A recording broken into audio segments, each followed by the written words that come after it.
welcome back. One institution also taking a big hit during this period, our system of justice. And for those businesses facing financial calamity, do they have any options with their insurance policies? Those questions for one of LA's super lawyers, Brian Kabateck, is past president of the LA County Bar Association, Consumer Attorneys of California, and is the board president at Loyola Law School. He joins us from outside the Federal Court of Appeals building in Pasadena. So what is the status of the judicial system in California right now? It's effectively stopped. There's nothing going on with the exception of a few criminal matters which are under the Constitution entitled to due process. And so what we're looking at right now is all civil and all related matters that the courts serve are effectively stopped, put on hold. I'd like to say that the pause button was hit, but that may be too generous. It's a very, very serious situation that affects the judiciary, and they're doing the best they can under the circumstances, and it affects the public as a whole. And one of the things people don't remember is that the court system isn't just civil personal injury type cases and criminal cases. It's child dependency, it's domestic violence, it's family law, it's custody issues. It's everything from people trying to get a divorce and get the custody of their children to just paying their traffic tickets. Everything is on hold right now. Are we looking at a flood of litigation once this is all over? Okay, so where we are right now is that the courts are most likely shut until June, maybe through June, and depending on how long this goes, it could be even longer.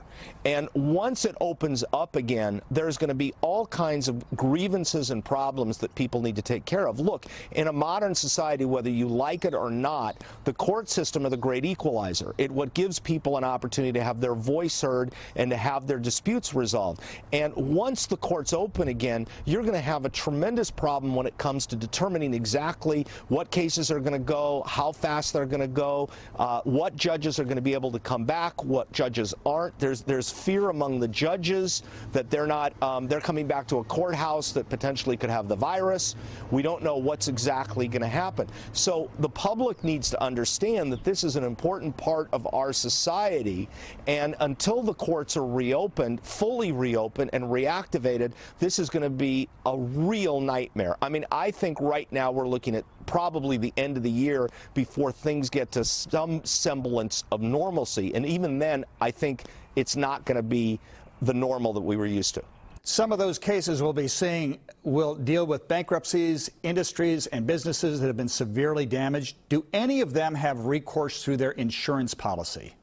Right. So many businesses have purchased insurance for their businesses, and those insurance policies usually include something called business interruption coverage.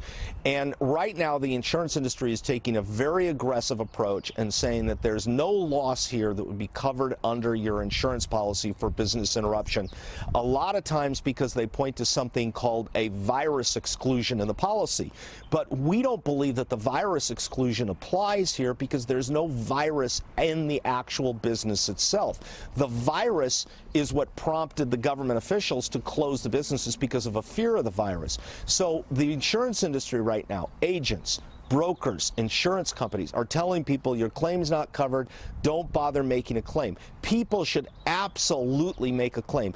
Not all policies are the same, and businesses should take advantage of the insurance that they paid their hard-earned dollars for in order to get coverage. You wrote an op-ed piece for the legal publication, the LA Daily Journal, saying that as we've seen with health care, you'd like retired judges and attorneys to help out once this is over. Why? Well, here's what's going to happen. I want you to imagine that the judicial system has been put on hold for potentially 3 months or 6 months or longer, on hold. Those cases don't go away. Those cases are still there and they need to be adjudicated.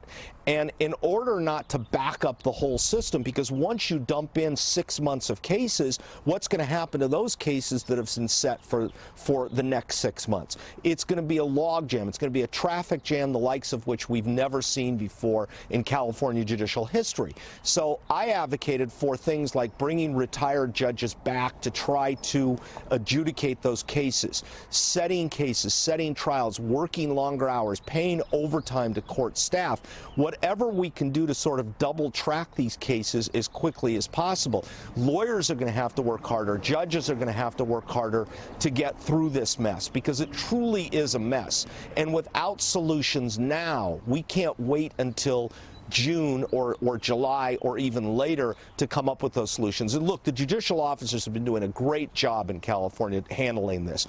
But the bar and bar leaders, we need to help. We need to get out there and come up with these bold ideas to come up with something new and something different to deal with a situation that we've never confronted before. Attorney Brian Kabateck, chairman of the board at Loyola Law School, thanks for taking the time. My pleasure. We'll have some final comments after this.